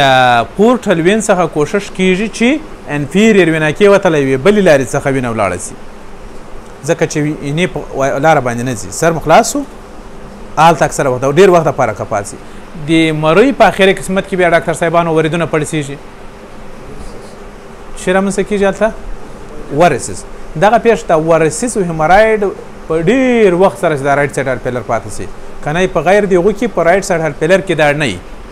او که یې هم ډېر لږې وي بل چې په انفیریر وینا کیوه کې پرشر پسې زیات سي همداسې نو تاسې څه فکر کوئ ډاکټر صاحبانو د پښې وریدونه را تخلیه کېږي په لیمز په دواړو پښو کې وینه پاته کېږي که یا چې په وریدونو کې وینه پاته سوه په نتیجه کې موږ پوهېږو چې په خاص توګه سره د پښو په هغه برخه کې چې لوس ټیشو زیات دي هلته مایات د باندې باید وځي له وریدونو څخه یا په کوم میکانیزم هایدروسټیټک پرشر پکې زیات هایدروسټیټک پرشر پکې زیات نو په نتیجه کې به څه شي وي پیډل وډیما د دغو خلکو پښې به پړسېدلې وي او سره کوم وډیما به پیټینګ چې ګوته پکې کښېکاږي پسې نه اوس نو شاوسې داسې فنګر ټپ درته وایم رایټ سایډ هارټ فیلر کې شی وي ډاکټر صاحبانو جیګولر ډسټنشن هیپاټوس پلینو میګلي اسایټس صحیح ده کله بل پیډل وډیما دغه زده کوي باره نه درسېږي خلاص یس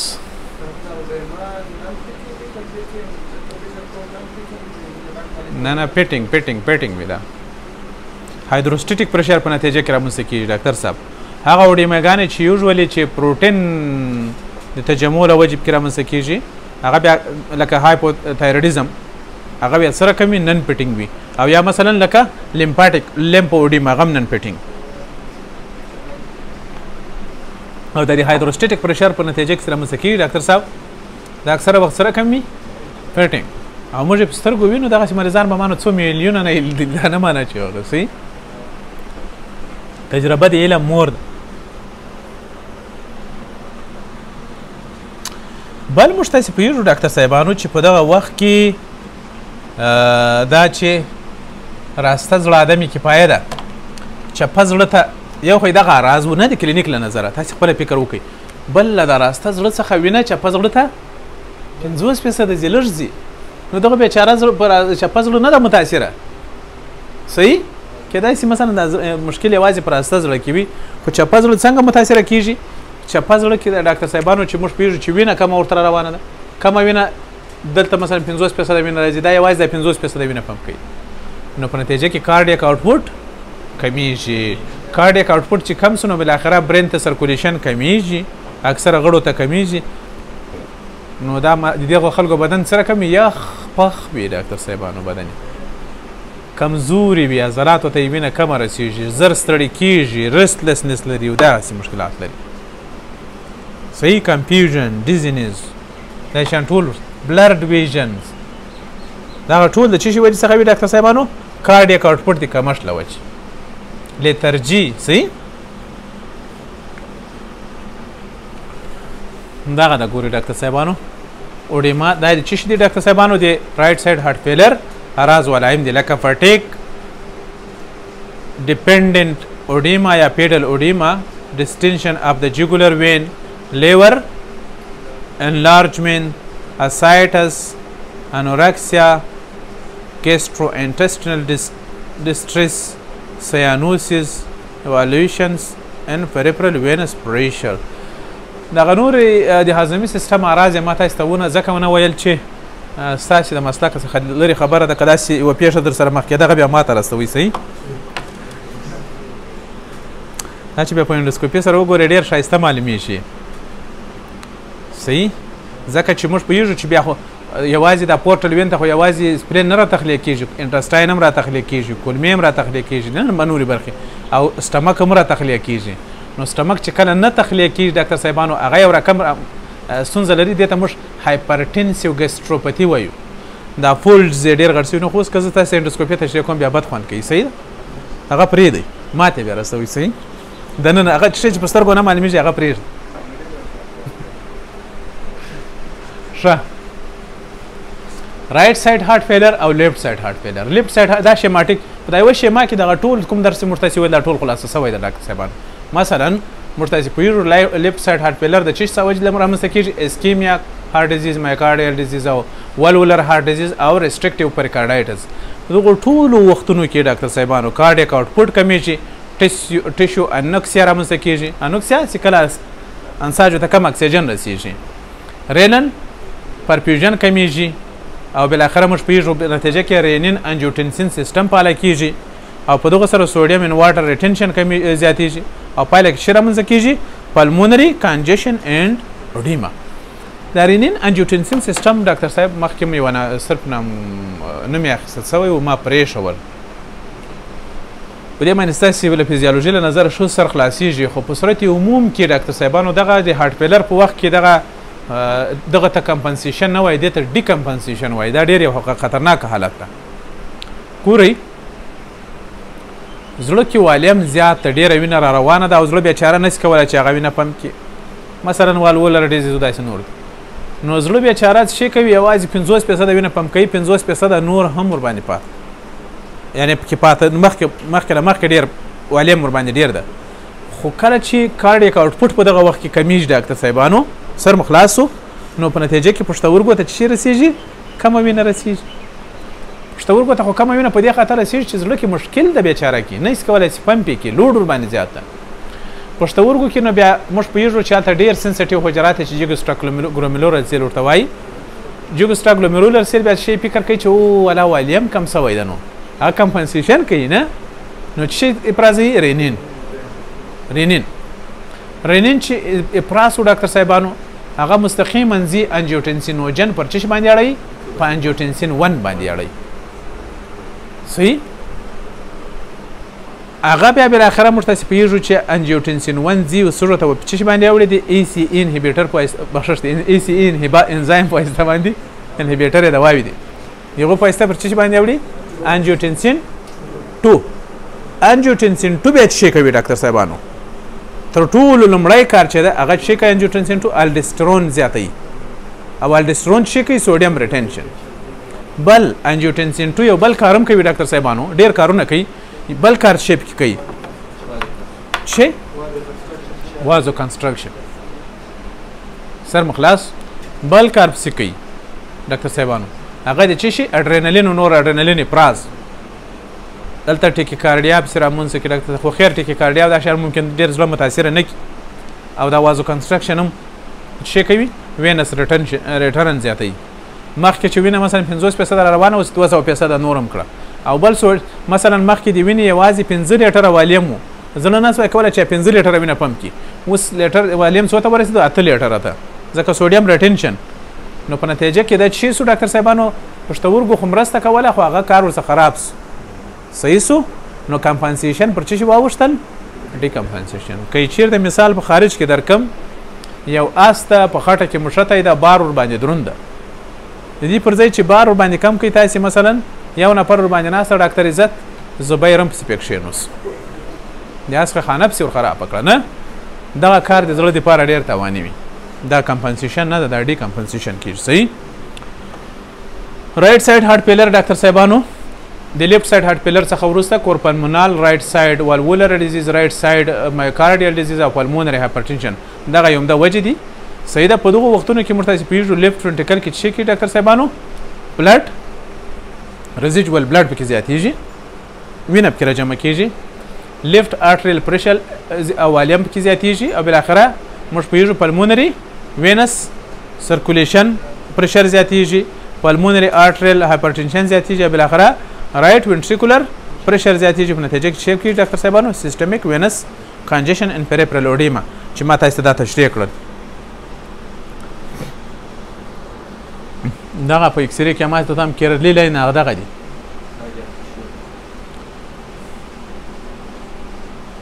دغه بیا څه ده ډاکټر صاحبانو؟ کارډیک کنجیشن. دا مایکارډیم به نه یاره، دا به زما مینه یا رشته ده، خو زړه ده، زړه ده، خو لیکن دغه یې کړې ده ډاکټر صاحبانو، هایپرتراپي یې کړې ده. دا به زه تاسو ته وروسته ووایم. سم نه معلومیږي، نه پېژنم دغه سلایډ ما له کومه کړې ده. او دغه پیټینګ اوډیما ده، بس دغه یو سلایډ که دوه سلایډه پاته دي بیکورډ اینډ فارورډ هارټ فیلر دا ډېر اسانه ده دې باندې خو ستاسې سر مخکې له مخکې خلاصېږي بیکورډ هارټ فیلر څه معنا ډاکټر صاحبانو د شاده خوا فارورډ مخکې خواته مطلب دا ده چې بیکورډ په هارټ فیلر دې ته وایي چې هغه څونه وینه چې ورته را روانه ده هغه نسي پمپ کولی صحیح سو او فارورډ هارټ فیلر ډاکټر صاحبانو مخ ته یوه ستونزه پیښ ده یو خنډ شته چې له یوه خنډ څخه دوی وینه نسي ور پمپ کولی د مخې خواته شا خواته کومه ستونزه نه وي پکې صحیح ده بیکورډ هارټ فیلر چې ته وایي ډاکټر صاحبانو موږ تاسې پوهېږو ډاکټر صاحبانو چې وینټریکل نه توانېږي چې ټوله هغه اندازه وینه پمپ کړي څونه چې ورته را روانه ده صحیح او دغه بل هم ما تاسې ته وویل چې فارورډ هارټ فیلر بیا دې ته وایي چې هغه کوم خنډ چې د مقابل کې پروت له هغو څخه بالاخره دا وینه نسي کولی چې پمپ کړي او په نتیجه کې په دواړو صورتونو کې موږ تاسې پوهېږو چې شی رامنځته کېږي ډاکټر صاحبانو هارټ فیلر رامنځته کېږي خو عموما دغه بیکورډ هارټ فیلر چې دغه ډاکټر صاحبانو سیسټمیک وینس کنجیشن رامنځته کوي خلاص او فارورډ هارټ فیلر بیا چې سبب کېږي رینین انجیوټنسین سیسټم فعاله کوي د حالت تر بدو نور پسې ځکه په فارورډ هارټ فیلر کې ډاکټر صاحبانو کارډیک آوټپوټ کمیږي او د آوټپوټ له کمېدو سره موږ تاسې پوهېږو مستقیما کډني متاثره کېږي او کډني اسکیمیا په نتیجه کې رینین انجیوټنسین سیسټم هغه سیسټم تاسې معلوم ده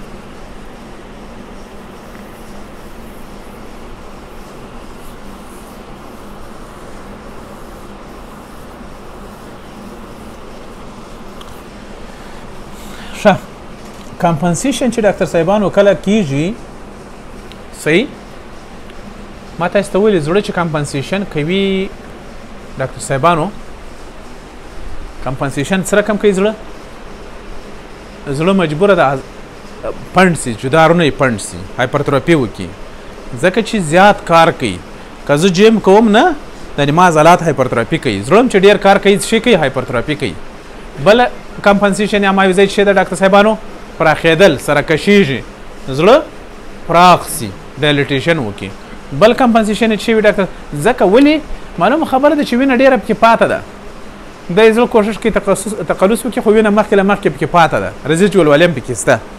نو په نتیجه کې موږ پوهېږو آهسته آهسته آهسته زړه پراخېږي په پایله کې مثلا په زړه کې په داخل کې مثلا یوه غټه خلا جوړه شي په نارمل حالت کې چې زړه تقلص وکړي منځ کې هېڅ خلا نه وي ګورئ دا په یاد لرئ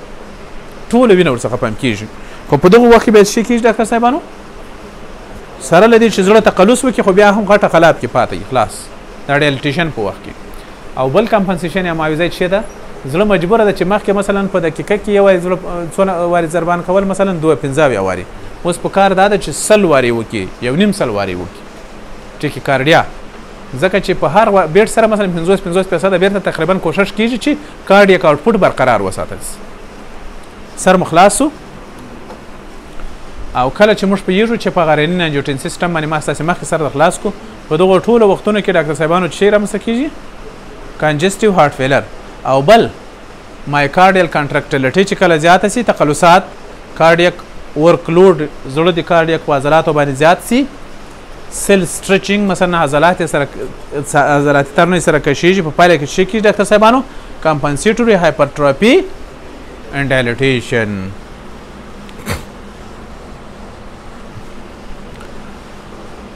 په زړه کې ډاکټر صاحبانو دا ټیکیکارډیا خو پرېږدئ ټیکیکارډیا میکانیزم خو تاسو ته معلوم ده چې اډرینالین او نور اډرینالین له وجې زړه کوشش کوي چې مثلا تقلصات یې زیات سي اما دغه هغه چې د ډاکټر صاحبانو هایپرتروفي او ډایلیټیشن دا یې د پام وړ خبره ده د زړه د عضلاتو ډاکټر صاحبانو ډایلیټیشن زه به یې فقط ډاکټر صاحبانو تاسو ما ته ګورئ زه به یې فقط په یوه کوچني شي سره در خلاصه کړم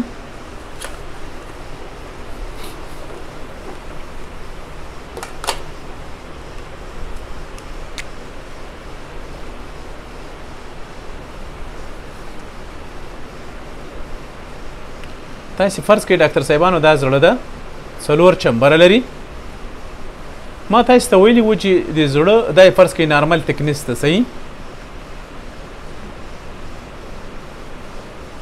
دا سیسټمیکه ورټا ده ډاکټر صاحبانو فرض کړئ چې د زړه د عدم کفایه پلمونري انسفیشنسي ده یا سټینوسیس. صحیح سټینوسیس یې وکړئ اول یوازې سټینوسیس. د سټینوسیس په وخت کې اوس دا چپه زړه نارمل تکنیس د عضلاتو یې څونه ده ډاکټر صاحبانو؟ 1.5 یا 15 ملي متره نه 15 ملي متره څو سانتي متره کېږي؟ 1.5. صحیح دی نارمل تکنیس ده. اوس دغه ډاکټر صاحبانو کوشش کوي چې تر دا تنګه ساحه ډېره وینه وباسي. نو زړه کوشش کوي ډېر کار کوي نه ټینګ ټینګ تقلصات کوي ټینګ ټینګ تقلصات کوي. په نتیجه کې دغه عضلاتي تارونه د زړه څه کوي؟ هایپرتراپي مجبوره ده چې دغه کار مثلا دغه یو کار لوډ ورباندې زیات سو فزیولوژیک څه کوي؟ هایپرتروفي کوي. او په نتیجه کې موږ پوهېږو چې چپه زړه دغه تکنیس په 1/2 3 سانتي متره بس چې دې ته څه وایي؟ لیفټ وینټریکولر هایپرتروفي. په سی جي کې به څنګه وینو؟ آفرین. یو به داسې وي چې کیوریس کمپلیکس به هغه سکولو آفرین سکولو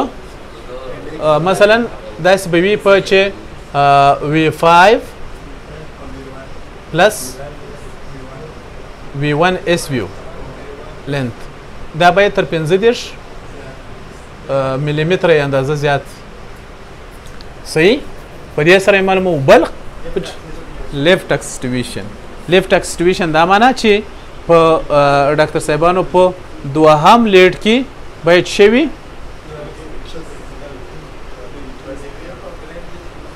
باید اس وی وي او بل په V3 کې بخشش دی په 3 لیډ 3 کې هم باید چې شوي ډاکټر صاحبانو اس وی. په دغه دوه سره موږ پیښ په سی جي کې دا هایپرتروفي. ښه بله خبره دا ده ډاکټر صاحبانو دې ته چې ویل کارډیک هایپرتروفي په میکانیزم کې تاسو سره خلاص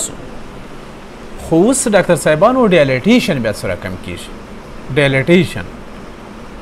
ډایلیټیشن بیا دې ته وایي ډاکټر صاحبانو چې زړه تقلص کوي مثلا بخشش دی پراخیش او ګوري په دغه وخت کې سره لدی چې هایپرتروفي کړي. دا به زه تاسو ته وروسته درته وایم د زړه هایپرتروفي چې دا پر دوه ډوله ده یو کانسنټریک ده یو ایسنټریک. صحیح. کانسنټریک ایسنټریک. صحیح. کانسنټریک کې چې مثلا ډایلیټیشن نه وي ایسنټریک کې چې ډایلیټیشن ورسره وي. اوس دغه چې د کانسنټریک د فرض کې چې دا تخلص وکړي په منځ کې هیڅ خلا نشته دا څه وینه چې دا ټوله پمپ کوي نس وسپو په منځ کې هیڅ خلا پاته نسوه تقلص په وخت کې ټوله وینه پمپ کړه. خو فرض کوي چې دغه سټینوسیس نه بلکې چې د ډاکټر صاحبانو انسفیشنسي دا معنا چې وینه شاته ورڅخه راځي بې کفایتي. نو په دغه وخت کې ډاکټر صاحبانو نه یوازې دا چې دا کار باید ډېر وکړي بلکې د سټارلینګ لا پیژنئ؟ سټارلینګ لا سټارلینګ قانون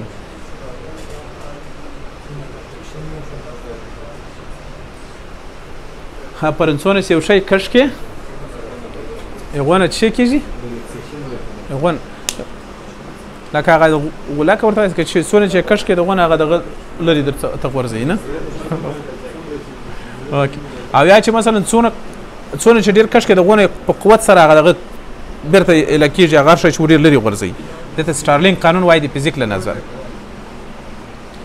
خو دغه وخت کې هم دغسې ډاکټر صاحبانو تاسې خپله فرض کوئ مثلا ما تاسو ته ویلي چې هر اپلا وینه راځي پاتېږي هر اپلا وینه راځي پاتېږي نو دا نشي کولی چې مثلا یو 100 یا 200 ملي لیټره وینه دا ټوله پمپ کړي نیمه یې ورڅخه ځي نیمه یې بیا هم پاتېږي. نو په نتیجه کې دا په منځ کې چې پاتېږي تر تقلص وروسته خلا دا خلا وار په وار پسې غټېږي وار په وار پراخېږي وار په وار پراخېږي په نتیجه کې دونه غټه ساحه پکې پراخه شي. دې ته څه وایي ډاکټر صاحبانو؟ ډایلیټیشن یا هم ایسنټریک هایپرتروفي چې هم ډایلیټیشن ده او هم هایپرتروفي ده او دغه خطرناکه ده ډاکټر صاحبانو ځکه دلته ریزیجوال یا والیم پکې جوړ سو دلته د وینې سټیسس پکې کېږي دلته عموما د ترومبوس جوړېدلو دپاره زمینه سازي پکې وسوه د هارټ فیلر ګورئ دا ډایلیټیشن یې تر ټولو خطرناکه خلاصه ده. هایپرتروفي دونه خطرناکه نه لکه ډایلیټیشن. ستاسې میکانیزم سره خلاص شو چې ولې ډایلیټیشن کېږي ولې څه کېږي ډاکټر صاحبانو؟ هایپرتروفي کېږي. صحیح. سرم په خلاصو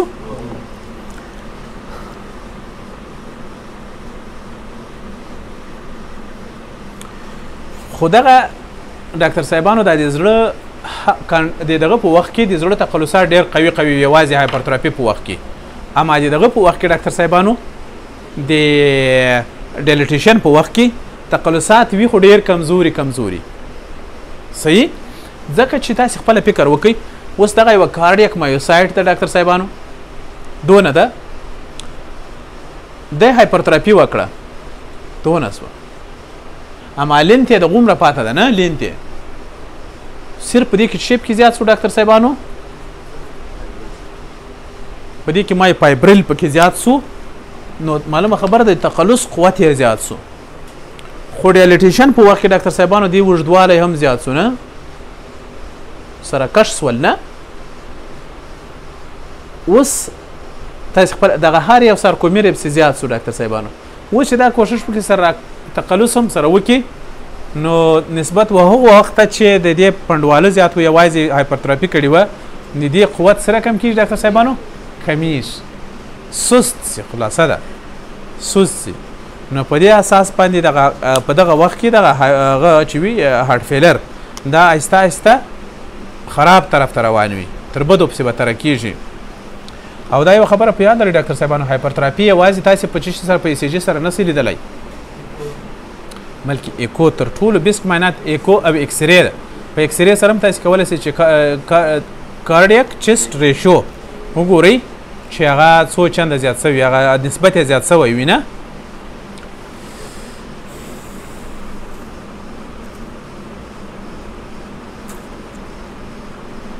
ښه دغه میکانیزم ما تاسې ته مخکې تشریح کړو ډاکټر صاحبانو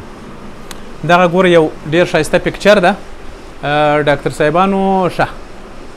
ما تاسې ته ویلي چې یو کانسنټریک یو ایسنټریک په ایسنټریک کې ډایلیټیشن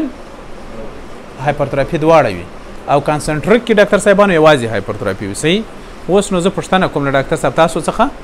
دغه چې ده دا کانسنټریک ده که ایسنټریک هایپرتراپي آفرین کانسنټریک ده او دا ګوره دلته ډایلیټیشن هم شته دغه ډاکټر صاحبانو تر اټاپسي وروسته یعنې تر مرګ وروسته د هارټ فیلر له وجې ځینې کسان مړ شوي دي دوی د هغو زړه راخیستی ده او بالاخره یې تجزیه کړی واکسون او دغه کې ډاکټر صاحبانو کانسنټریک هایپرتراپي دلته هم ګورې ډایلیټیشن نشته پکې نه په نارمل حالت کې هم ډاکټر صاحبانو لیفټ سایډ هارټ چې ده غټ ده ولیکن 15 ملي متره څخه غټ نه وي دا په یاد لرئ د هایپرتراپي اسباب اوس نو تاسو ته تر ما ډېر ښه معلومیږي لکه سیسټمیک هایپرټیشن aortic stenosis insufficiency mitral insufficiency coarctation of the aorta occlusive coronary artery disease congenital anomaly like septal defects and patent ductus arteriosus دا هر یو درته وایم په دې باندې مه پغه کېږي صحیح دا هر یو درته وایم انشاءالله او condition with the increased cardiac output like thyrotoxicosis anemia او یا هم arteriovenous fistula right ventricular hypertrophy usually تر څه شي وروسته رامنځته کېږي pulmonary stenosis insufficiency tricuspid insufficiency mitral stenosis and insufficiency of chronic lung disease like chronic emphysema bronchiectasis څه پیژنئ چې ته وایي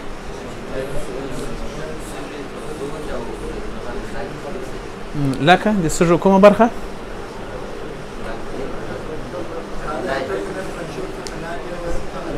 آفرین ټرمینل برانشول څخه په کوم طرف ته امفایسیما تعریفه یې پراکزیمل دا چا ویل بالکل داسې تعریف یې ده لکه د امفایسیما خو لیکن فقط له ټرمینل برانکول څخه پراکزیمل برخه ډسټل برخه باندې باید څه ده امفایسیما ده بالکل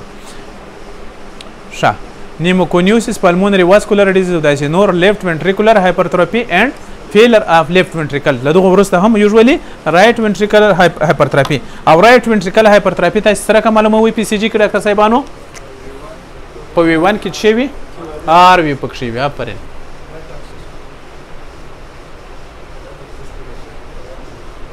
په V1 کې RV پکې وي اول right ax division SVU په اول لیټ کې ډېر ښه او بل شی وي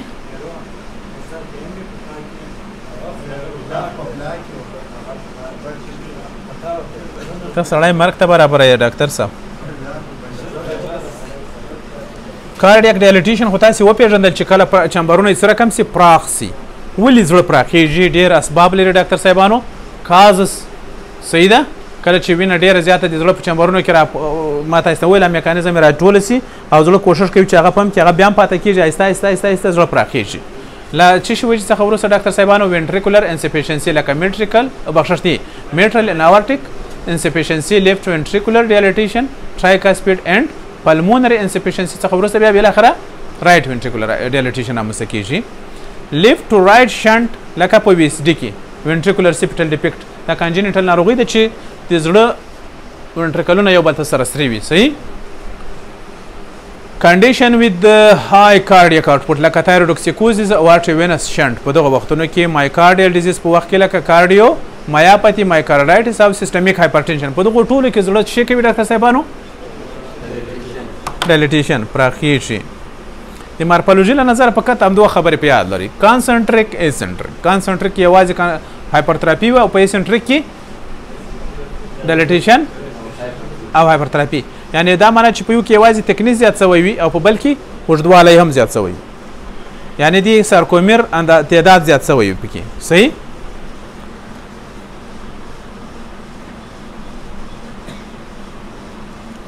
دغه یو څو عکسونه دي تاسې د لرې لیدلی شئ ډاکټر صاحبانو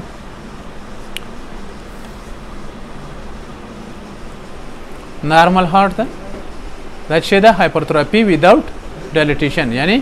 کانسنټریک هایپرتراپي او دا هایپرتراپي وذ ډایلیټیشن یعنی ایسنټری هایپرتراپي ګوره په دغو وختونو کې بیا هم زړه پنډواله پیدا کړي دي خو چې تقلص وکړي په زړه په داخل کې کومه خلا نه لیدل کېږي او که لیدل کېږي ډېره یو باریکه اما دلته بیا چې زړه تقلص کړی تر تقلص وروسته بیا هم په مابین کې دونه غټه خلا لیدل کېږي صحیح او دا یا ټاپسي څخه وروسته تاسې وینئ په دې ځای کې نور کوچنۍ کوچنۍ خبرې پسې پرېږدئ چې مثلا په هایپرتراپي کې تاسې وګورئ چې په پیلري مسل په هغونه وي پنډواله به پیدا کړی وي نورم اما په سنټریک کې به ډاکټر صاحبانو وګورئ چې په پیلري مسل یې شوی سوي وي نري سوي وي او حتی هغه ګرد شکل یې د لاسه ورکړی وي هغه خبرې چې تاسې خپله مطالعه کوئ صحیح انشاءالله زموږ تاسې راتلونکی عنوان به وي کانجینیټل هارټ ډیزیز د زړه پیدایشي ناروغۍ چې ډېرې مهمې ناروغۍ دي او د خیره پرته